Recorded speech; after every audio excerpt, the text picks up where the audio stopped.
ya lu selesain dulu kerjaan lu. Ya mau nggak mau gue baru nyampe Jakarta pagi, gue harus ke kantor. Iya, bahkan kita pernah ngakalin tanda kutip Naik acara gunung kantor, iya acara kantor tapi sambil naik gunung. Iya.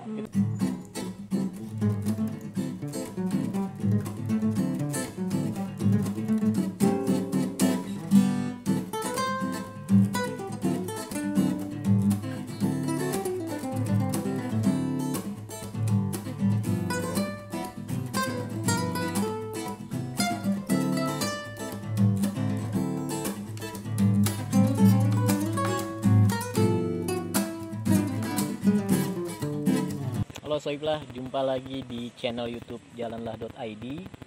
Kita kembali di segmen ngobrol lah. Krunya masih sama, 2 betina 1 jantan. Walaupun kegondrongannya mirip-mirip, Jauh. sih jauh. Jauh. Kita kembali ke segmen ngobrol lah. Kali ini kita akan ngebahas kaitannya antara hiking dengan dunia kerja.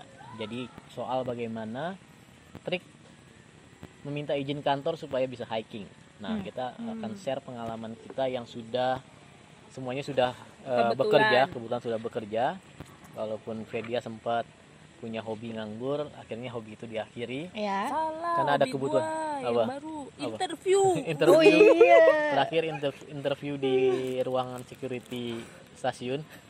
Gila, the best banget itu petugasnya.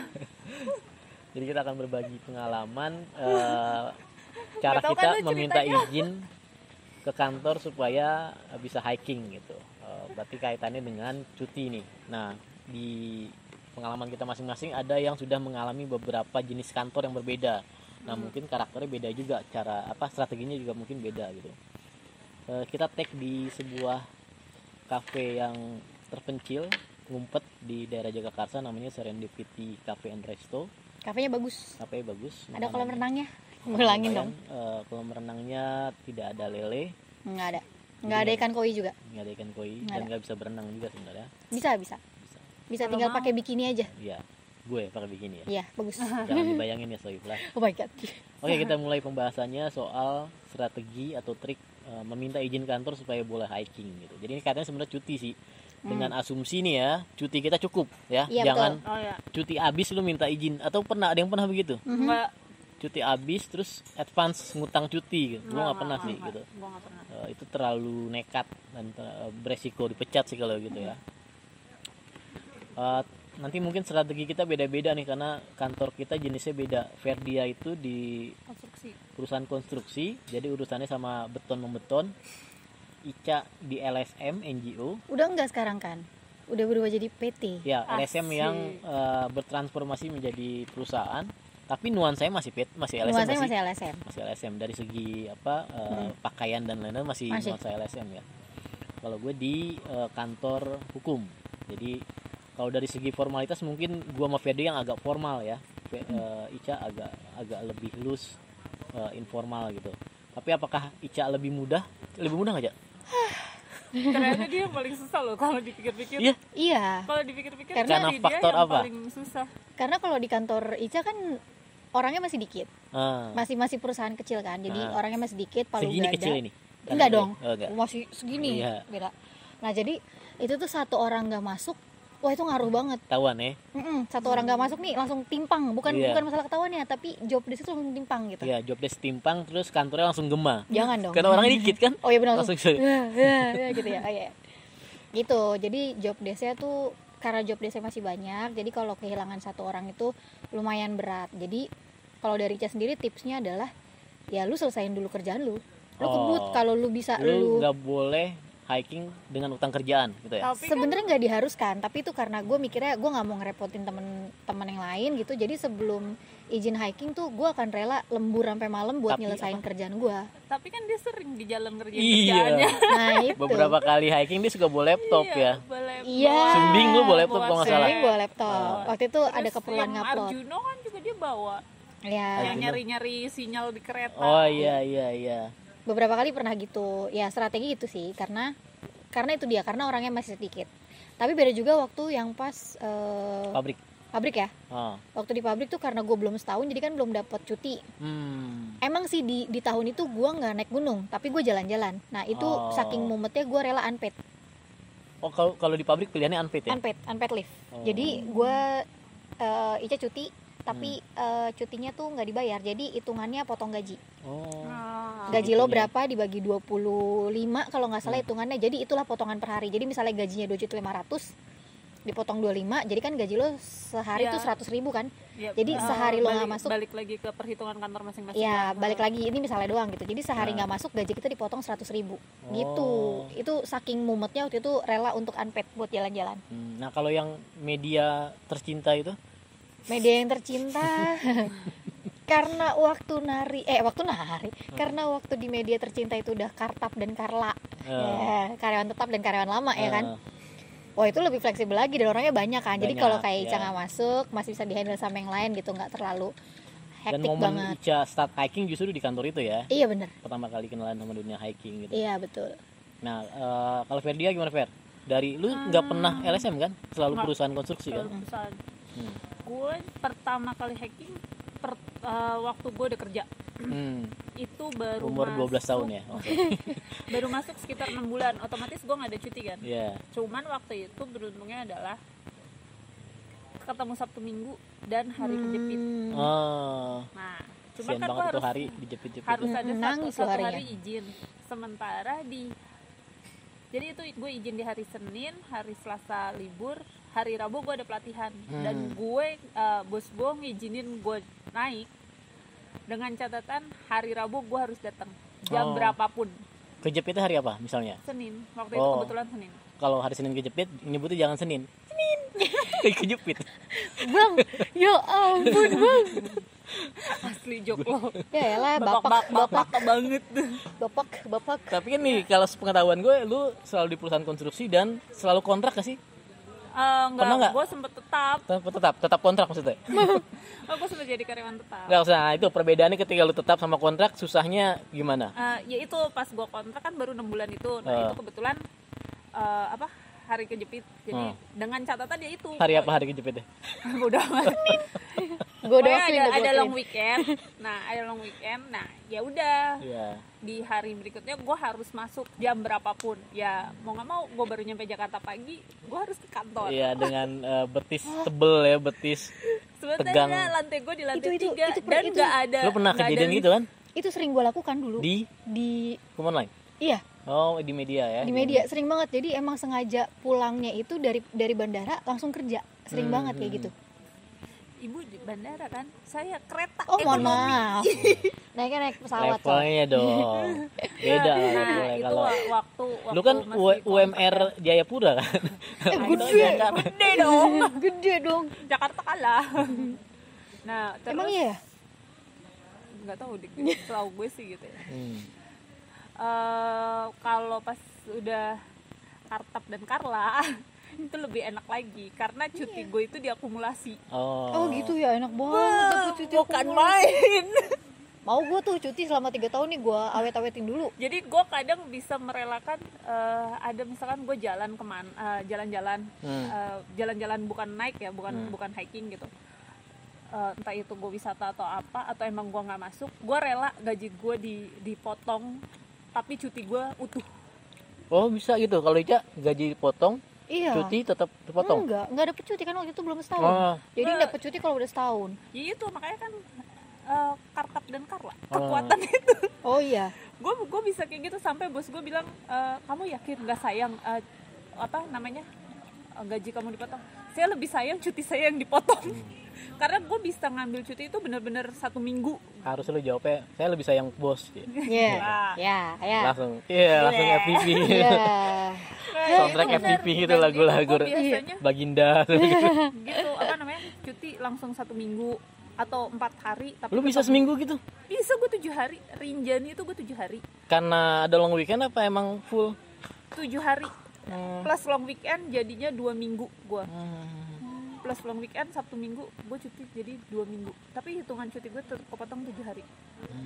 Terus waktu Argopuro gue 5 hari. Buset. Full. Oh tapi nyambungin dia bang, dulu kan waktu kita masih jadi karyawan media, inget gak? Iya. dulu tuh orang mau cuti tuh males karena kerjaannya numpuk kan. Jadi orang cuti jarang. Sampai dibikin kebijakan kalau cuti 3 pertama itu dapat 1 bulan duit, gaji. iya, Ingat iya, gak? iya, iya. Gue pernah tuh. Dipancing. Iya, Ya, gue pernah dipancing. tuh memanfaatkan itu. Jadi Ica sengaja nih cuti naik gunung supaya dapat duit. Jadi dapat duit juga, cuti juga, tetap dibayar. Nah, gitu. Enak sih. Iya itu. Iya dulu. Kalau gue enggak ya kayak gitu, makanya tapi gue nggak tahu ya, cuma kalau gue bilang gue yang bisa kayak gitu karena teman-teman gue itu dibatasi cuti cuma 3 hari. Oh. Ada apa ini? Makanya gue Wah. bilang, ya kan gue bilang kekuatan Kartap dan Karla. Oh iya benar sih, Kartap dan Karla. Ya, makanya kalau misal itu dan waktu gue cuti ringan itu sebenarnya hampir gue nggak boleh. Oh, oke. Kan gue ngeprint tiket dan segala macam. Ya udah Pak, kalau nggak boleh Bapak silakan ganti. Oh gitu. Mengancam sebenarnya. Kalau Bang? Kalau gue kan yang media bareng Ica, jadi di situ sebenarnya masa kemasan kita, masa Iya, kemasan masa kita. kemasan untuk Karena dipanggilnya cuti. mas-mas kita, Iya, Mas. Mas Raja, masa kemasan. Bahkan kita pernah ngakalin tanda kutip Naik acara gunung kantor, iya acara kantor tapi sambil naik gunung. Iya. Itulah pertama kali Ica kenalan sama Semeru gitu. Deh, Iya dong. Bukan Rinjani itu. ya Rinjani dong. Semeru juga. Semeru juga, tapi Semeru kan gak disponsorin. Kalau Iya, Rinjani tapi kan kita full sponsor. Pesawatnya kan pesawat dalam Oh, iya. rangka acara kantor Iya, kan. benar. Iya. Nah bahkan kita sampai ngakalinnya gitu. Mungkin terdengar Licik ya? licik, tapi sebenarnya itu kepintaran kita aja gitu. Emang kita kelihayan. pinternya Sekalian. licik gitu. Sampai yang Rinjani kita disponsorin gitu ya, walaupun acaranya tidak seperti yang direncanakan, harusnya yang ngundang lawyer nggak ada yang bisa gitu. Nah ketika di law firm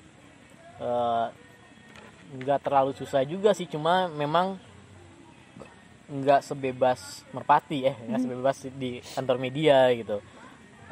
Dan bebannya menurut gue beda. Ketika gue di media gue nggak segitunya mikirin kerjaan, tapi ketika di kantor hukum gue mikirin nanti gimana nih gitu. Sama kayak Ica sekarang berarti. Dia pulangnya nanti gimana. Dan gue pernah tuh yang kejadian nyampe bandara gue langsung ke kantor. Yang gue kejadian dari bandara naik travel Bluebird, Big Bird itu. Terus carrier gue ketinggalan sengaja. Hah, maksudnya? Jadi carrier gue sengaja nggak gue ambil, pura-pura ketinggalan supaya ke kantor gue nggak bawa carrier. Jadi pulangnya abang ke bandara lagi? Langsung gue telepon full Big Bird yang di Mampang, gue mau ngambil carrier gue. Trik itu pinter kan? Jahat ya? Pinter lah, bukan jahat. Pinter itu trik. Pinter. Jadi gue harus ke kantor bawa tas gede gitu, gue tinggalin aja. Terus pura-pura nelfon Big Bird, carrier saya ketinggalan nih, nanti saya ambil ke Mampang ya. Pulang kantor. Pinter ya gue. Boleh dicoba. Makanya pakai otak, Ca. Tapi kalau Bang. gue sih Pakai otak. izin, maksudnya cuti 5 hari 7 hari, bos gue selalu ngasih syarat kerjaan kamu beres ya, baru saya tanda tangan. Kalau kerjaan kamu nggak beres, cuti kamu terpaksa batal. Ya itu gimana? Gue akan rela lembur demi cuti. Ya, nah nyambung ke statement Ferdia itu kan tadi kita cerita soal kita kerja di kantor apa nih. Nah sekarang karakter bosnya ngaruh nggak menurut kalian? Ngaruh untuk banget. minta izin? Ngaruh banget. Ngaruh banget. Ngaruh. Gimana misalnya ngaruhnya? Mungkin karena dulu waktu di media sama yang di sekarang ini kan sebenarnya bos gue itu juga kan, Iya. dia juga gitu. Dan gue udah kenal juga, jadi gue Iya, udah kayak tahu. ikatan seumur hidup sama bos yang itu. Kayaknya sih. Halo bos. Iya, halo Pak. Jadi udah tahu karakternya dia nggak masalahin sebenarnya. Mau gue naik gunung kemana, gue mau cuti berapa hari, nggak masalah. Yang penting kerjaannya selesai. Prinsipnya dia gitu. Tapi waktu di pabrik, wah, Susah ya. tidak bisa. Kalau gue itu bedanya cuma di kantor sama di project. Kalau di kantor ya itu bos gue emang agak stres sama kerjaan. Tapi sebenarnya untuk cuti gue bisa dibilang gue itu termasuk yang paling sering cuti. Nggak tahu diri ya Anda? Mohon maaf, cuti saya bisa ada 30. Oh, keren banget. Yoi, enaknya cuti akumulasi begitu tuh. Ya, iya bener juga. Iya, makanya kalau sama dia tuh kayak yang paling cuma ditanya, emang cuti kamu masih banyak? Nih Pak, rekapan cuti saya. Tapi cuma kayak gitu. Ya udah, oke, tapi kerjaan kamu beres ya. Ya, udah. Nah, kalau di project karena dulunya atasan gue adalah anak gunung. Oh, anak gunung. Ya, Enak banget tuh. zaman-zaman doi masih kuliah. Bebulu gitu nggak? Banyak bebulu terus jalan gitu nggak? Nyemot dong. Nah jadi dia kayak paling cuma nanya mau kemana mbak, mau kesini pak. Bapak mau ikut? Kayak gitu. Iya kadang gue gituin, bapak mau ikut? Aduh mbak saya mau udah nggak kuat. Iya. Nah gue bedanya kalau gue sih karakter bos kan sekarang abang bosnya. Enggak, bos lebih bos lagi Oh, gitu. bos aja. Kalau di yang ngatur media dia tahu gue mau kemana, tapi kalau yang ini nggak tahu, yang penting gue ngajuin cuti aja. Oh, oke. Biasanya alasannya tuh family matters. Oke. Karena kan kalian buat gue Cowok cuy. family banget gitu kan. Tapi gue pernah makanya gue suka minta duit kan. izin. Tapi lu kalau izin selalu kayak gitu ya? Nggak pernah bilang gue mau hiking, maksudnya gitu. Family matters. Gue mah sama bos yang ini. Nah tapi gue bedanya kalau mau hiking, gue nggak, kan gue ada alasan dan harus ada tulisan bisa dikontak anytime. Nah gue kalau hiking gue nggak nulis itu. Gue bilang pekerjaan gue akan digantikan oleh staff gue gitu. Jadi gue nyebutin. Jadi gue kasih tahu bahwa ini nggak akan dapat sinyal nih, kurang lebih gitulah. Walaupun gue nggak bilang hiking ya. Kalau gue jujur, gue mau naik gunung. Gue izinnya adalah jalan-jalan. Gitu. Sampai HRD gue nanya ke staff, head HRD-nya tuh nanya ke staffnya, ini nggak salah Ferdia izinnya jalan-jalan? Nggak salah pak. Lihat tadi betisnya pak, gede kan? Kan jalan-jalan. Terus staffnya itu yang bilang, atasannya udah tanda tangan kan pak, berarti nggak ada masalah dong. Apa staffnya gitu? Ya kalau gue sih nggak pernah bilang sih. Jadi nggak perlu menjelaskan juga gitu. Tapi bos gue sih rata-rata tahu sih kalau gue izin lama itu pasti gue naik gunung. Nah, kan prinsipnya cuti itu hak karyawan kan. Iya. Tapi beda sistem tuh kayak di kantor media kita yang dulu. Diinsentifkan untuk ngambil cuti. Karena memang basicnya nggak ada yang mau cuti. Nah, kerjaannya banyak. takut kerjaannya numpuk. Kalau gue nih kantoran sekarang angus, Cak. Sama aja juga angus. Angus. Jadi kalau cutinya nggak diambil, muka kita dibakar angus gitu. Iya, pakaian areng kan. Nah itu jadi kita buru-buru ngambil cuti. Kayak gue kemarin dapat warning dari HRD gue. Jak lu Juni cuti lu masih ada 16, angus ya kalau nggak diambil. Gue langsung kepikiran binaya dong. Wow. Oh, tapi abang berarti enak, cutinya hitungannya bukan Desember kan? Iya, pertengahan emang. Iya. Abis lu Desember? Desember. Makanya aku suka bingung kan akhir Desember mau kemana. Kalau kayak abang gitu mah ya jalan-jalan aja terus. Iya, makanya beda kantor, beda sistem sih gitu.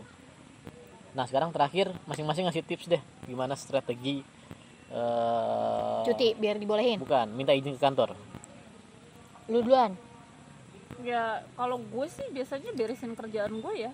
Beresin kerjaan gue. Kalaupun misalkan harus dioper ke orang, usahakan orang yang nerima operan kerjaan itu nggak terlalu banyak.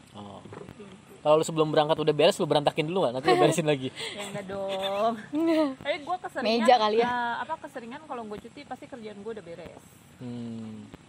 Ica, gimana Ica? Kurang lebih sih sama sih sama Kak Ferdia ya. Yang lain dong tips. Bedanya kalau bosku ini terlalu perhatian. Oke. Ya jadi kayak #kepo. Enggak lo baik lo. Baik bos. Kan gue dapat kerjaan juga. Iya bener. Bos aku ini sangat perhatian gitu. Jadi dia memastikan kalau anak buahnya ini pergi dalam keadaan sehat dan pulang dalam keadaan sehat. Jadi iya benar. Jadi tipsnya tuh sebelum berangkat ya kita terus jaga kesehatan biar dia nggak ngeliat kita sakit. Selain ya itu juga ya kerjaan dikelarin. Terus kalau mau handover ke temen juga kita harus nyiapin, jadi jangan sampai handoverannya kita tuh nyusahin teman gitu kan. Nah nanti pas pulang jangan kelihatan sakit, karena kalau pulang kelihatan sakit besok izin nggak bakal diizinin lagi. Jadi bad precedent ya. Iya gitu. Jadi kalau jalannya lagi pincang gimana Cak? Ya bang. Ya, sebenarnya kalau jalan pincang gue juga sering sih, paling cuma bukan itu maksudnya. Misalnya pulang tuh tiba-tiba mas gue izin nggak masuk ya soalnya demam. Jangan kayak gitu. Oke. Kalau lo habis jalan-jalan terus besok kayak lo izin demam, yang ada nanti pas lo jalan-jalan lo bakal diungkit, ntar kamu pulang jalan-jalan demam. Gitu. Iya. Makanya jangan bilang. Jadi misalnya rapat, tuangin aja paracetamol di gelas gitu kan, ketahuan kan. Ngantuk bang, nggak bisa tidur di meja. Gitu tipsnya. Tapi kalau tips lu soal yang kan lu berapa kali bawa kerjaan tuh, itu tipsnya gimana? Kenapa lu? Iya itu kan karena misalnya ada kebutuhan ngupload apa gitu kan. Jadi nanti kayak gue ngasih penenangan ke bosku ini. Nanti saya bilang gue masih bisa ngupload ini kok mas nanti di jalan. Karena kan dia tahu gue di jalan kan masih bisa ngakses ini kan. Jadi kayak ngasih waktu ke dia. Gue masih bisa ngerjain kerjaan sampai tanggal segini jam segini. Tapi udah jam segini itu gue udah naik gunung, berarti gue udah nggak bisa lagi. Tapi selama di jalan gue masih bisa sambil kerja gitu. Nah kalau gue ada 2 tips nih, tips sebagai bawahan, gue pernah jadi bawahan, dan Gimana? tips sebagai jadi manajer. Pernah lah, gue dulu kan sebelum jadi manajer jadi bawahannya dulu. Iya, bener-bener. Nah kalau jadi bawahan gue ngelihat karakter manajer gue, dia mudah atau enggak untuk dimintain tantangan cuti gitu. So far sih gue menemukan yang mudah gitu, tapi kalau lagi susah gue biasanya nyari momen yang enggak lagi peak season kerjaan. Iya, Jadi benar. misalnya biasanya di holiday season tuh misalnya walaupun nggak misalnya Natal tahun baru nggak di persis tanggalnya, tapi seenggaknya masih di area tanggal segitu gue akan ngajuin gitu. Tapi kalau sebagai manajer gitu biasanya gue minta kesediaan bawahan gue untuk handle kerjaan sih. Kalau ada emergency, ada yang minta apa-apa gitu, karena gue terkait penyediaan database gitu ya. Kalau ada yang request database tolong di handle ya. Nah gue biasanya komunikasi ke orang yang di bawah gue gitu, staff gue gitu, untuk koordinasi sih, intinya koordinasi gitu. Kalau soal tips lainnya adalah sebenarnya jangan bilang sih menurut gue, jangan bilang lu mau kemana ya, karena lu itu hak lu kan, jadi lu bilang aja cuti udah ya, gitu, tapi nggak perlu bilang spesifik, kecuali kan bos lu nanya lu mau kemana nih gitu. beda-beda sih. Atau kayak Ferdia ditunjukin tiketnya gitu kan. Enggak, itu karena dia gue udah diancam, gue nggak, cutinya nggak di approve. Terus gue bilang ya udah kalau bapak nggak approve silakan diganti. Padahal lu salah ngasih tiket Dufan ya, ini mah murah ini tiket Dufan. Tapi gue tahu sih yang terusan lagi setahun 300.000. Kalau bos gue udah tahu sih kalau gue namanya udah cuti lebih dari 3 hari pasti hiking, pasti gue naik. Gue ada tambahan. Apa tuh Tipsnya? Gue lebih seneng ngajak bos gue ngobrol personal dulu. Jadi kalau Ica mau cuti nih biasanya ngajak dia ngomong, Mas, gue besok mau cuti nih, mau naik gunung, mau kesini, boleh nggak? Begitu dia bilang boleh, langsung gue kirim email. Dear Mas, jadi ada lu gitu ya. ada ini dulu ya, ada personal approach dulu sebelum ngajuin secara resmi dulu ya. Jadi ngomong dulu, begitu dia bilang boleh, gue Ica langsung beli tiket. Habis itu langsung email. Nah emailnya tuh gini, Dear Mas, asik. Karena nama bos lu Kadir. Ya, Dear Pak Kadir. Terus menyambung percakapan yang tadi kita bicarakan. Jadi di situ udah ada penekanan. Tadi percakapannya putus, jadi lu sambung gitu ya. Jadi di situ ada penekanan kalau sebenarnya udah ngizinin cuti gitu. Dengan ini aku mengajukan cuti tanggal sekian sampai tanggal sekian untuk keperluan ini gitu. Lu bilang hiking dia email itu? Bilang. Bilang dong. Kalau gue sih nggak pernah ditanya dan nggak penting gitu mungkin, untuk di. Nah itu dia sih, mungkin karena masalah kecuali kali ya. untuk occasion yang penting kayak melahirkan istri melahirkan tuh gue harus menyebutkan. Oh iya. Karena kan emang ditanggung asuransi kan, jadi asuransi harus tahu bahwa ini ada keperluan gitu ya. Kalau gue sih ya karena itu paling cuman bos gue nanya. Pokoknya kalau udah lebih dari 3 hari pasti dia akan nanya, kamu mau naik gunung kemana lagi, paling begitu ya. Kali dia pasti udah tahu. Kalau lebih dari 5 hari lu nggak ditanya lagi tapi disar. Hilang dong. Jangan sampai ya. Jangan dong. Oke, ada tips lain tambahan? Ntar kalau ada tips kasih tau lagi deh. Ya, kalau Soiblah punya versi sendiri tips atau strategi cara minta izin ke kantor, silakan atau komen. boleh kasih tau kita ya bang. Ya, komen, kasih tahu dengan komen di bawah. Terus share, subscribe yang belum subscribe, nyalakan tombol loncengnya, bukan tombol loncelnya. Kebalik dong. Supaya update konten-konten dari janganlah.id. Kita kembali di episode berikutnya. Ciao. Bye.